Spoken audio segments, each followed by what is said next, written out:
ಒಂಜಿ ಬೊಣ್ಣನ ಕತ್ತಿಡಿ ಕರ್ತನ ಶಾಸ್ತ್ರೋಡ ಆತ್ತೆ ಬೊರ್ಲು ಕಂತೀರ್ ಕತ್ತಿಡಿ ಬೊಣ್ಣನ ತರ ಕರ್ತನ ಕತ್ತಿಡಿ ನೆತ್ತರ ಬಾಲೆ ಗೊತ್ತು ನಂಗೆ ಗೊತ್ತಿದ್ದೆ ಕೊಂಡೆ ಒಂಜಿ ಕಟ್ಪಲ್ಯ ಇನಿ ಕರ್ತರೆ ಅನಪುಡು ಎಲ್ಲ ಹೌದಾ ಪೂರ ಜನ ಒಟ್ಟಾಗ್ಬೇಕು ಪೂರ್ದ ಫುಲ್ ಒಂಜಿ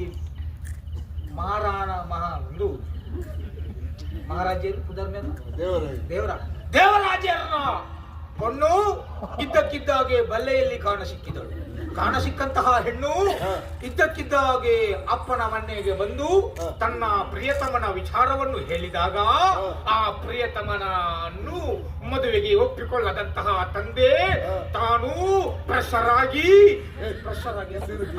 ಹೆಚ್ಚಾಗಿ ತಾನು ತನ್ನ ಕತ್ತಿಯಿಂದಲೇ ಕೊಚ್ಚಿ ಕೊಂದು ಅರಮನೆಯಲ್ಲಿ ಕೊಂದಂತಹ ಈ ಕೊಲೆಗೆ ಪ್ರಮುಖ ಷಡ್ಯಂತ್ರ ಯಾರು? ಇದನ್ನೆಲ್ಲ ನೋಡುವವರು ಯಾರು? ಮುಂದೆಯೂ ಇಂಥದ್ದು ಸಂಭವಿಸಬಹುದೇ? ದೊಡ್ಡ ಅರಮನೆಯಲ್ಲಿ ನಡೆದಂತಹ ಈ ಕುತಂತ್ರಕ್ಕೆ ಕಾರಣ ಯಾರು? ಹೀಗೂ ಉಂಟೆ ಹೀಗೆ ನಡೆಯಬಹುದೇ? ಇದರ ಮುಂದುವರಿದ ಭಾಗ ನಾಳೆ ಭಾನುವಾರ ಸಾಯಂಕಾಲ ಒಂದು ದೂರ ಕಡೆ ಮನದು ಬರಲಿದೆ ಧರ್ಮೋಗಿ ನಮ್ಮ ಮಗಳಿಂದ ಅರಮನೆ ನಡೆತಿನ ಪ್ರಕರಣ ಪ್ರಚಾರ ಜನನಯ